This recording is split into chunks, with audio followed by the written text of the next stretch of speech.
नाही जसा एखादा धबधब्यावरनं पडणारा पाण्याचा प्रवाह त्याच्यामध्ये प्रचंड शक्ती असते तशीच तुमच्यामध्ये आहे, पण ती कुठं वळवायची आणि ती वळवण्यासाठी हे सगळे बसले आम्ही सुद्धा.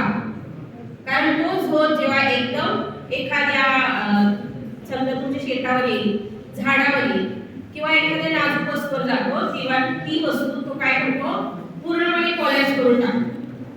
तुमच्यातली ती प्रचंड शक्ती, पण तीच तुम्ही जर व्यवस्थित सकारात्मक मार्गाने वळवली तर फार मोठं तुम्ही काहीतरी ध्येय प्राप्त करू शकता. आता की तुमचं कॉलेजचं मोटिव्ह लिहिलेलं आहे, इन्स्पायर व्हॅल्यूज अँड सक्सेस. काय ऍडमिशन घेतलंय तुम्ही हे आधी स्वतःला विचारा. पालकांची इच्छा होती म्हणून का तुम्हाला कुठेतरी पोहोचायचंय म्हणून?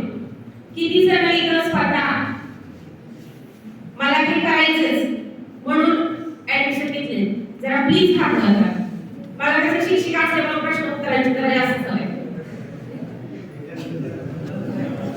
आमच्या मुलाचा आकार हातवर म्हणजे आम्ही थोडंसं पुश केलेलं आहे आणि आदतेच मत म्हणजे बरेचशा जणांची इच्छा होती म्हणून ते आले. आणि इथे जे बलकटे पालक आहेत ना त्यांच्या डोळ्यामध्ये बघा तुमच्यासाठी काहीतरी त्यांनी स्वप्न बघितलेले आणि तुम्ही मागे बसतायत ना, ते स्वप्न साकार करण्यासाठी तुम्ही त्यांचा एक सोर्स आहे.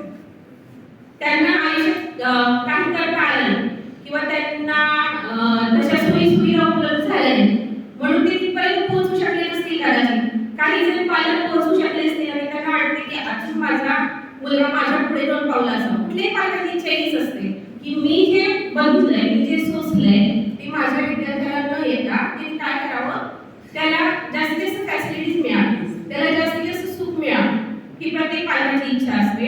आणि म्हणून आजही मला वाटते आम्ही सगळे सर्वसामान्य गटातले पालक आहोत. कुणी इथं फार हायफाय नाही असतील एखाद दोन, पण खूप हायफाय नाही. तेव्हा काही मुलांची इच्छा पण असते, मला पुण्याला ऍडमिशन घ्यायचं होतं, मला मुंबईला ऍडमिशन घ्यायचं होतं. माझं एक सांगणं आहे तुम्हाला, तुमचा इंजिनिअरिंगचा जो अभ्यासक्रम आहे तो जो कराडमध्ये शिकवला जाणार आहे तोच पुण्यामध्ये असणार आहे, तोच मुंबईमध्ये असणार, बरोबर? फक्त तुमचं सराउंडिंग वेगळं असणार. पण आता आम्हाला बाहेरच्या सराउंडिंगची भीती वाटते पालक होणं. कारण आम्ही ज्या रील्समध्ये बघतोय किंवा युट्यूबवर माहिती येत आहे, पेपरमध्ये वाचतोय, तर पुण्या मुंबई सारख्या ठिकाणी तुम्ही गेल्यानंतर तुम्ही गावचे राहत नाही. तुम्हाला काय होतं, तिथलं सराउंडिंग जे मिळतं तेव्हा तुम्हाला असं वाटतं की त्या मुलांसारखा पैसा आपल्याकडे असावा, त्या मुलांसारखे सुखसुविधा आपल्याकडे असावा आणि आपण जे एम घेऊन तिथे गेलोय शिक्षणाचं ते आपण विसरून जातो, बरोबर आहे? आपण ते विसरून जातो आणि दुसऱ्याच भूलभुलैयामध्ये आपण रमत जातो. मग त्या मुलाकडे ऍपलचा आयफोन आहे, मग त्याच्याकडे बुलेट आहे, मग तो अशी केस म्हणून येतोय. मला वाटतं डिसिप्लिन मध्ये तुम्ही तो पण विषय टाका. आम्ही पण बघतो लहान मुलांमध्ये, पण आमच्याकडे एवढी ॲथॉरिटी आहे अजून की आम्ही त्याला 2 फटके देऊ शकतो. मी तर पेण्या म्हणते मुलांच्या.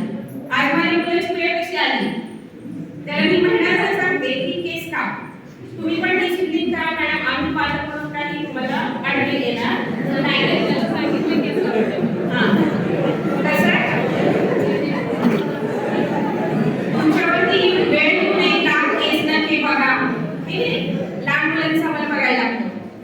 आपण एक इंजिनियर होणार आहोत, इथे पुढे बसणार आहोत, आपल्या आधार कसा असावं, पर्सनॅलिटी डेव्हलपमेंटचा तुमचा कोर्स झाला, जॉर्ज सरांनी घेतला, फार 3-4 दिवसात तुम्हाला स्टुडंट सेट होतं, आलं होतं ना?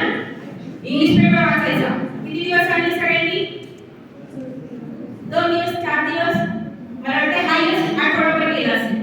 त्यानंतर पुन्हा जेएसटी. तर मला असं करू नका, तुमचं एम ठरवा पहिल्यांदा. मला काय करायचंय, मला 4 वर्ष नुसतीच कॉलेज म्हणून काढायची आहे. आता काय म्हणतात मग शाळेत पण आम्ही पाळलंच की सगळे नियम पाळले. मग इथे कॉलेजला एक नको काय एन्जॉय करायला, आणि तुम्हाला एन्जॉय करायला म्हणूनच तिथे इव्हेंट होतात मॅडम, किंवा कॉलेज अरेंज करते वेगळ्या गोष्टी. नाही आम्ही जळगावला जाऊन तुम्ही तिथं फक्त इव्हेंटच होता का? नाही, तिथं तुम्हाला संस्कृती, कला, पुढे बोलण्याचं धाडस हे तिथे विद्यार्थ्यांमध्ये बघायला मिळालं ना. आणि मुंबईची मुलं म्हणे जास्त जिंकत होती, काय जिंकत होती? तर ते जे ऍक्टिव्हिटीज घेतात त्यामध्ये सामील होता. तुम्ही होत नाही असं नाही, पण तुमचा जो एक संकुचितपणा आहे, मला कमी कळेल, मी करू शकतो कळेल, हा कॉन्फिडन्स आहे, तो जरा बूस्ट करण्याची गरज आहे.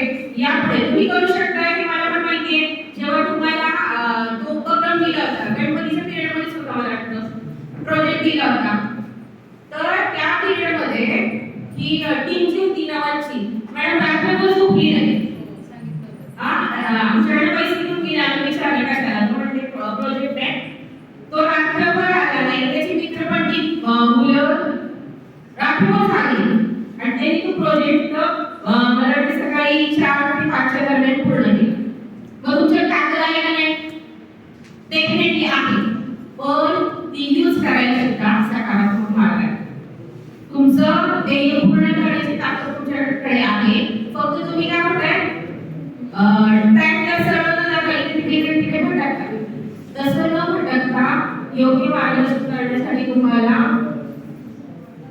चांगल्या पदव्यांचे किंवा चांगली शिकलेली माणसं पुढे तुम्हाला भेटलेली आहे, त्याचा यूज कसा करून घ्यायचा ते तुमचं तुम्ही ठेवायचं. त्याचबरोबर एवढा मोठा कॉलेज कॅम्पस मला नाही वाटत आमच्यापैकी कोणाला असा मिळाला होता आमच्या कॉलेज त्याच्यामध्ये. आपल्या कॉलेज लाईफमध्ये आपल्याला असं मिळालेलं नाही. तुम्हाला सगळं मिळालंय, पालकांनी उपलब्ध करून दिलाय. कॉलेजमध्ये सुद्धा तुम्हाला येणाऱ्या अडचणी सोडवण्यासाठी चांगल्या पदवी घेतलेले प्राध्यापक आहेत. तुम्ही जरा विचारा, तुम्ही यामध्ये मजा येत नाही, शिक्षणात मजा येत नाही. कधी मजा येत नाही? जेव्हा आपण तिकडे लक्ष देतो, जेव्हा ती गोष्ट आपण समजून घेण्याचा प्रयत्न करत नाही, तेव्हा ती गोष्ट आपल्याला मजा देत नाही. तुमच्याजवळ टीव्ही चाललाय आणि तुम्ही जेवताय, भले तुमचं चायनीज फूड असू दे, तुमची आवडती मटण करी आणि भाकरी असू दे, पण जेव्हा तुमचं लक्ष फक्त टीव्हीकडे येणार तेव्हा ते आठ सुद्धा तुम्हाला भाजी पोळी खाल्ल्यासारखंच आहे. आणि जेव्हा तुम्ही टीव्ही बंद करून ते तेव्हा तुम्हाला मग आज ते किती छान केलंय मम्मीनं असं सांगू शकता. किती मुलं आहेत तेव्हा किती मुली आहेत ज्या घरी गेल्यावर आपल्या दिवसभरात काय झालं हे डिस्कस करतात.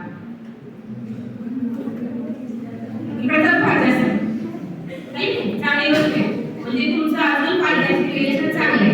इकडे चाललेला रील्स बघत बसतात, स्क्रोल करत बसतात, पण लाईफ स्क्रोलिंग मध्ये जाणार नाही किंवा लाईफची जी रेंज आहे ती तुमच्या स्क्रोलिंग मध्ये तुम्हाला सापडणार नाही. मोबाईल मध्ये का? अजिबात नाही. सगळे म्हणतात मोबाईलची वाट लावली किंवा काय केलं, अजिबात वाईट नाही. मोबाईल मधून घेण्यासारखं खूप आहे, फक्त काय घ्यायचं ते आपलं आपण ठरवायचं आणि कुठं पोहोचायचं ते आपलं आपण ठरवलं का तुम्हाला योग्य मार्ग सापडतोय आणि तुम्ही तिथपर्यंत पोहोचताय. आता जे IPS अधिकारी आहेत बघा, विश्वास नांगरे पाटील असतील, तुकाराम मुंडे असतील किंवा सर्जन असतील आपले तात्याराव लहाने असतील, विठ्ठलराव लहाने असतील, किती डिफिकल्टी सोसलेत त्यांनी. खूप खूप अडचणी, प्रचंड अडचणींवर मात करून ते आज तिथपर्यंत पोहोचले. प्रत्येकाच्या समोर त्यांचा आदर्श आहे. बाळांनो तुम्हाला भरपूर मिळालंय, जागेवर मिळालंय, आयुष्य मिळालंय, त्याच्यामुळे तुम्ही त्याची कदर करेना झाला. त्याची कदर करायला शिका. पालक आपल्यासाठी काय करतायत, आपण काय करायला पाहिजे हे आधी ठरवा. मी काय ठरवलंय, मी का ठरवलंय आणि मला ते कसं पूर्ण करायचं, या 3 प्रश्नांची उत्तरं तुम्ही शोधली की नाही, तुम्ही सक्सेस पर्यंत पोहोचला. मग त्याच्यात असं आहे का फक्त तुम्ही तेवढंच करायचंय? नाही, बाकी इव्हेंट आहेत त्याच्यामध्ये भाग घ्या, समाजात मिसळा, फॅमिलीला वेळ द्या, बोला एकमेकांशी आणि वाचायला शिका. जेव्हा तुम्ही वाचाल तेव्हा तुमचा IQ सुधारतो आहे, त्याचबरोबर तुम्हाला बोलण्याची कला प्राप्त होईल. तुम्ही आज फक्त काय करताय, स्क्रोलिंग करताय, अर्धा मिनिटाचं ते बघताय आणि पुढे जाताय आणि आणि त्यातनं शिकायलाच मिळेल असं काही नाही. म्हणून वाचा. तुम्हाला मॅडमनी लायब्ररी उपलब्ध करून दिली, वाचन कट्टा उपलब्ध करून दिलाय, तो वाचा आणि ते पुढे बोलण्याचा प्रयत्न करा. कारण तुम्ही 4 वर्षांनी जाताना एक प्रगल्भ विद्यार्थी म्हणून बाहेर पडा अशी माझी इच्छा आहे. आणि पालकांनी पण लक्षात घ्या की आपल्या मुलांवर विश्वास ठेवा. मुलं करतायत चांगल्यासाठी, त्यांना पण माहिती काय करायचंय, पण कधीतरी भरकटतात, तेव्हा मात्र त्यांना हात द्यायला विसरू नका. आणि आपले जे मेंटर्स आहेत किंवा आपले जे सुलभक आहेत ते नेहमी तत्परच आहेत वेगवेगळे इव्हेंट घ्यायला किंवा त्यांना वेगवेगळ्या पद्धतीने साथ द्यायला. मुलांना तुम्ही पण त्यांना साथ द्या, आत्मविश्वास वाढवा. खाली बोलणं खूप सोयीचं असतं, 4 चौकात बोलणं खूप सोयीचं असतं, पण पुढे येऊन 2 शब्द मांडणं किंवा आपलं मनोगत व्यक्त करणं याच्यासाठी धाडस लागतं. आणि तुम्ही जेव्हा कंपन्यांमध्ये जाल किंवा स्वतःचा बिझनेस कराल तेव्हा तुमच्या कम्युनिकेशन स्किलवर जास्त तेव्हा भर असणार आहे.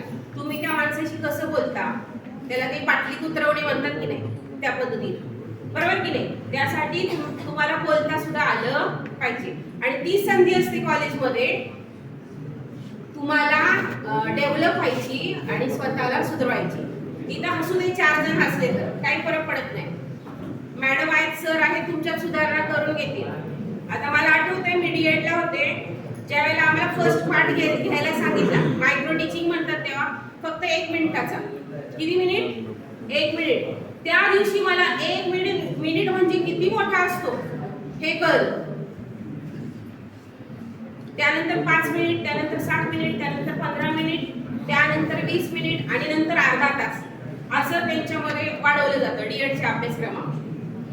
मग तुम्हाला ते नाही आता, पण तुम्ही स्वतःला डेव्हलप करण्यासाठी बोला. एखादा छान विषय घ्या आणि बोला. मॅडमला म्हणा जरा माझं ऐका मॅडम, येतंय का मला बोलता.